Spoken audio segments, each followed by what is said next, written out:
Under pressure, Britain's May tries to reassure EU on money. Gothenburg, Sweden, Reuters. Britain will honour its commitments to the European Union, Prime Minister Theresa May said again on Friday, trying to reassure increasingly frustrated leaders who want London to spell out how much it will pay on Brexit. May will hold meetings with leaders on the sidelines of an EU summit on labour and social reform in Gothenburg, Sweden, to try to break deadlock over the so-called divorce settlement that has all but frozen Britain's talks to leave the bloc. With 16 months before Brexit Day, Britain needs to open the way to start discussions on the future trading relationship with the bloc to offer businesses, which are threatening to leave the country, some certainty in taking any investment decisions.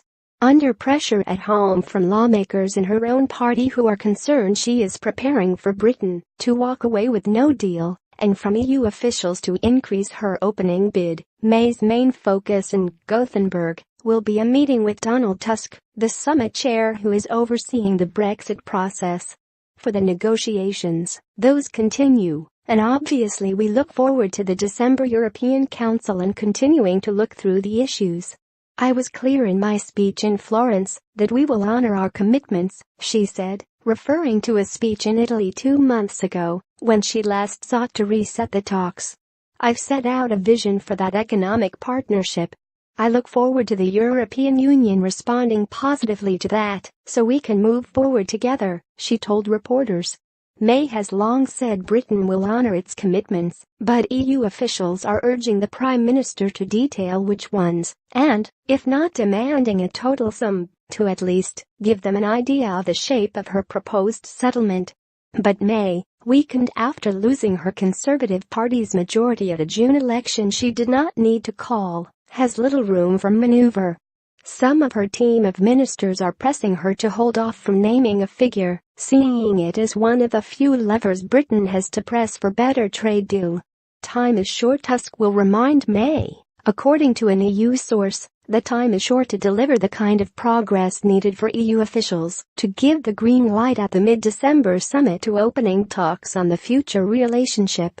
The union's chief negotiator, Michel Barnier, has said he needs to hear more from Britain on 3 key divorce conditions, including the financial settlement, by the start of next month, if the EU is to be in a position for all 27 other national leaders to trigger the second phase at a summit on December 14 to 15. Britain's Brexit Minister David Davis, who addressed German businesses in Berlin on Thursday as part of London's wider efforts to unlock the talks, said on Friday it was clear many EU leaders wanted to move the talks forward. Of course they are saying that more money is needed before progress, but the other thing that is also clear is that many of them do want to move on. It's very important to them, Davis told BBC Radio.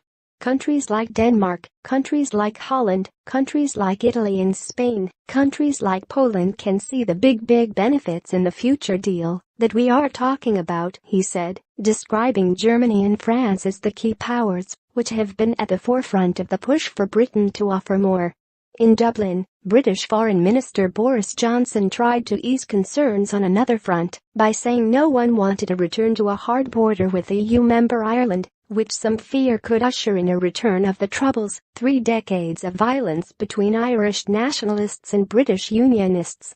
He said the border issue could only be resolved as part of the second phase of talks on future trade relations. But Ireland's Prime Minister Leo Varadkar was withering in his criticism of Britain, saying in Gothenburg, "Sometimes it doesn't seem like they've thought all this through. If we have to wait until the new year, if we have to wait for further concessions, so be it." Additional reporting by Philip Blenkinsup and Robert Jan Barchanek in Brussels and Padraig Halpin in Dublin. Editing by Alistair MacDonald.